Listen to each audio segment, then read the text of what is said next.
সুপ্রিয় বন্ধুরা, আসসালামু আলাইকুম। জাহাজ নিয়ে আমি আছি এখন মাদাগাস্কারের কাছাকাছি। বাংলাদেশ থেকে প্রায় 12 দিন আগে দক্ষিণ আফ্রিকার দারবানের উদ্দেশ্যে রওনা দিয়েছিলাম। তো টানা 12 দিন চলতে চলতে আমরা আজকে মাদাগাস্কারের কাছাকাছি পৌঁছেছি এবং আরো প্রায় 6 দিন চলতে হবে। 6 দিন চলার পর আমরা দক্ষিণ আফ্রিকার দারবানে পৌঁছাবো। যে পথ ধরে আমরা বাংলাদেশ থেকে এই জায়গাটা এসেছি এবং যে পথ ধরে আমি দক্ষিণ আফ্রিকার দারবানে পৌঁছাবো, এটা একটু আপনাদেরকে এই ভিডিওতে দেখাতে চাই। চলেন আপনাদেরকে একটু ইলেকট্রনিক চার্টে নিয়ে যাই। এই হচ্ছে আমাদের ইলেকট্রনিক চার্ট, যে চার্ট দেখে আমরা সমুদ্রের পথ চলে থাকি।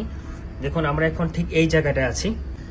এখানে আমরা মাদাগাস্কার থেকে প্রায় 40 নটিক্যাল মাইল সমুদ্রের ভিতর দিয়ে যাচ্ছি। এখানে পানির গভীরতা হচ্ছে প্রায় 4.5 কিলোমিটার অ্যাভারেজ। দেখুন এখানে 4358, 4365, 4358, 4.5 কিলোমিটার নয়, অ্যাভারেজে প্রায় 4 কিলোমিটার গভীরতা হচ্ছে এখানে। আমি একটু জুম আউট করে বাংলাদেশ থেকে ডারবানে যাওয়ার পুরো রাস্তাটা এক নজরে দেখাচ্ছি, এরপর আমি বিস্তারিত বলছি।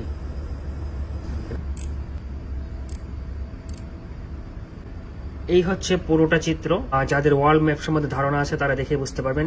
এখানে হচ্ছে বাংলাদেশ থেকে আমরা প্রথমে বঙ্গোপসাগর পাড়ি দিয়েছি একদম লম্বালম্বি ভাবে। এটা হচ্ছে বঙ্গোপসাগর।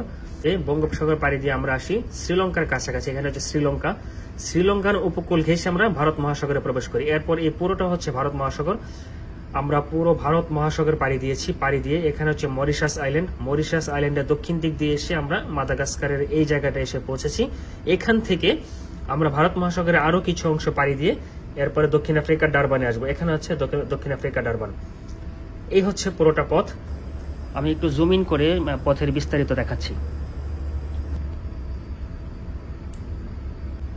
এই হচ্ছে বাংলাদেশের চট্টগ্রাম বন্দর। আমরা এখান থেকে রওনা দিয়েছিলাম। রওনা দিয়ে আমরা বঙ্গোপসাগর পাড়ি দেওয়া শুরু করি। আমি একটু মাঝখানে দেখাই। দেখুন এখানে বঙ্গোপসাগরের মাঝখানে পানির অ্যাভারেজ গভীরতা হচ্ছে প্রায় 2.5 কিলোমিটার। এখানে হচ্ছে 2863, 2699, 2646, অর্থাৎ অ্যাভারেজে বলা হয় যে প্রায় 2.5 থেকে 3 কিলোমিটার গভীরতা হচ্ছে বঙ্গোপসাগরের মাঝখানে।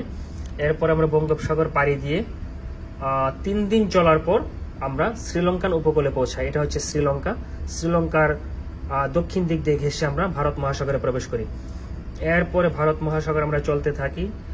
ভারত মহাসাগরে এরপরে 2 থেকে 3 দিন চলার পর আমরা আসি মালদ্বীপের কাছাকাছি। এটা হচ্ছে মালদ্বীপ। দেখুন অসংখ্য ছোট ছোট দ্বীপ নিয়ে মালদ্বীপ গঠিত।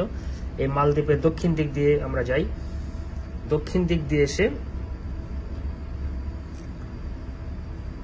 এখানেও আমরা কিছু দ্বীপ পেয়েছি। এটা হচ্ছে সাগোস আইল্যান্ড। এখানে এখনো দ্বীপ হয়নি, দ্বীপ তৈরি হচ্ছে। তো এখানে দেখুন গভীরতা এখানে হচ্ছে 3491, অর্থাৎ প্রায় 3.5 কিলোমিটার গভীরতা। এখানে হচ্ছে মাত্র 9 মিটার এখানে দ্বীপের সৃষ্টি হবে। এখানে অলরেডি কিছু কিছু দ্বীপ তৈরি হয়েছে। এই জায়গাটার নাম দেওয়া হয়েছে সাগোস আইল্যান্ড। এটাও একটা সময় মালদ্বীপের মতো কোনো একটা দ্বীপ হবে। এই সাগোস আইল্যান্ড পাড়ি দিয়ে এরপর আমরা আরো আগাতে থাকি।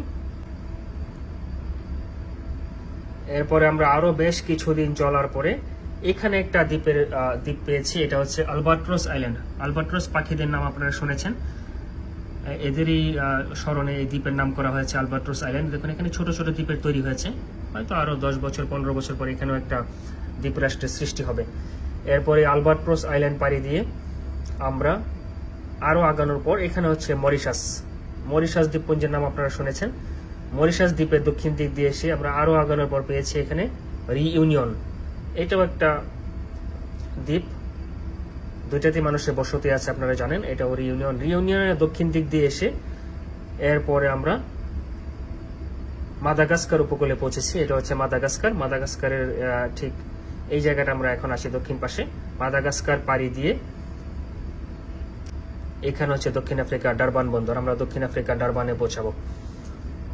আমি একটু দক্ষিণ আফ্রিকাটা আপনাদেরকে দেখাই।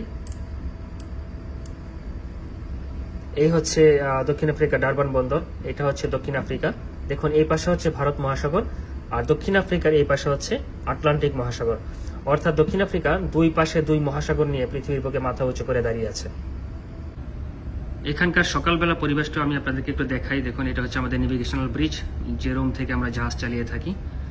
এখানে ভোরের আলো ফুটেছে, সূর্য উদিত হয়েছে এবং সুন্দর পরিবেশ, রৌদ্র জলাভ হাওয়া। এই যে জাহাজ চলছে। আমরা আরো 6 দিন চলার পর দক্ষিণ আফ্রিকার ডারবানে পৌঁছাবো। ভালো থাকবেন, আবার কথা হবে দক্ষিণ আফ্রিকার দারবান থেকে।